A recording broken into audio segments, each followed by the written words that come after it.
Hello, good morning, students. Today is transcription number 83 on the speed of 100 words per minute.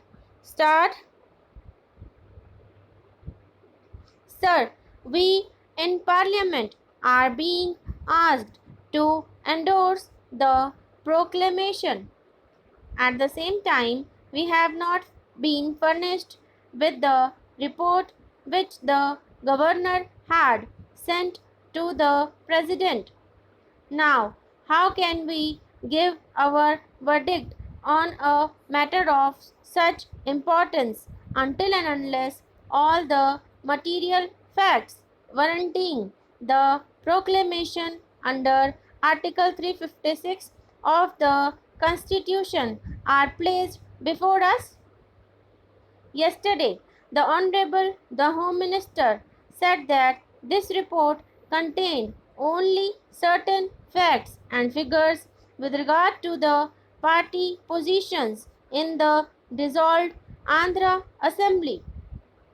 In that case, what is the objection to placing that report before us?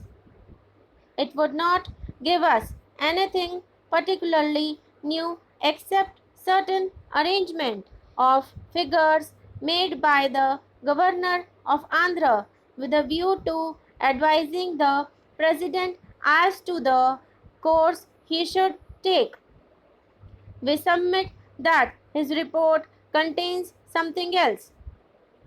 It was the duty of the government to place the entire report before us for the closest possible scrutiny and the most meticulous examination by members of this House and of the other House, because this report lies at the bottom of the whole thing as far as the constitutionality of the action of the President is concerned.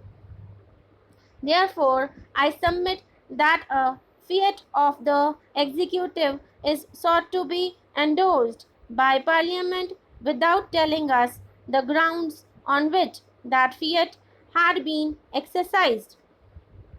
Constitutionally, this is improper.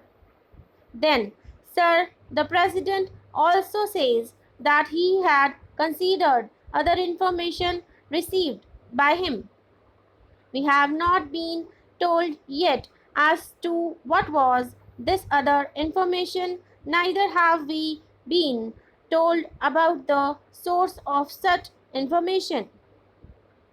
I do not know exactly on what basis the President applied his mind to the subject. We know that we cannot make any reflection on the President. He is a very wise man, and wiser still by virtue of the occupation of the presidency. But I think we can call in question whether his mind had been rightly applied in a matter of such great importance and national concern. Our contention is that the President has not been in a position to apply his mind fairly and squarely to this subject, because the report which had been submitted to him had been perverse, distorted, and false. Our contention also is that the other reports which had been submitted to him are not fully objective and truthful.